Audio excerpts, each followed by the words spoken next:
সালাম আলাইকুম। ওয়ালাইকুম সালাম। কি অবস্থা সুমন ভাই? আলহামদুলিল্লাহ ভাই। দেশে যাবেন কবে ভাই? ভাই দেশে যাবো বলে 4-5 লাখ টাকা খরচ করে আসছি। আসার পরে এই কিস্তির জন্য চাপ দিতেছে, নাই কাজ, কোম্পানির কাজ নাই, ডিউটি নাই, খানার টাকা নাই, টেনশনে আছি ভাই। কি বলবো, প্রবাসীদের কষ্টের শেষ নাই। প্রবাসী গো ভাই, এই যে একটা দুঃখ, 5 লাখ টাকা 6 লাখ টাকা করে ঋণ করে আসে, এখানে এসে পরে ডিপ্রেশনে পড়ে যায়।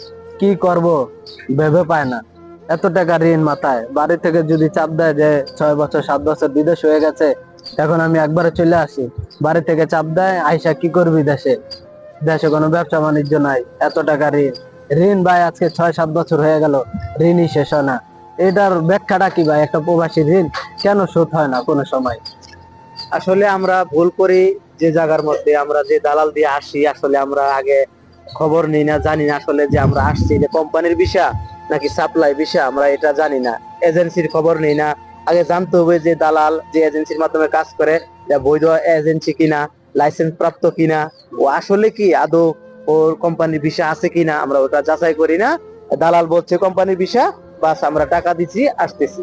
তারপর আসার পরে এখানে দেখি সাপ্লাই, সাপ্লাই বিষয়, কোনো কাজ নাই, খাবার নাই, পেরেশানিতে ভুগি। অনেক প্রবাসী আছে এই এই বেদনায়, দুঃখ বেদনায় স্ট্রোক করে মারাও যায়। এই জন্য আমি একটা মেসেজ এটুকু দিতে চাই যে যারাই আসে ভালো এজেন্সি দেখা যাতে আসে, খোঁজ খবর নিয়ে আসে, ভালো কোম্পানির 2 টাকা বেতন কম হলেও যে মাস শেষে বেতন আইবে, 2 টাকা আসবে। আর যদি সাপ্লাই হয় তা কষ্টের কোনো সীমা নাই। এতটুকু আমার কথা, আর কিছু বলবো না। আচ্ছা ভাই, আপনার সাথে কথা বলে ভালো লাগলো। আচ্ছা, অবশ্যই ঠিক আছে, পরে দেখা হবে দেখা হলে কথা বলবো ইনশাআল্লাহ। ইনশাআল্লাহ। ইনশাআল্লাহ।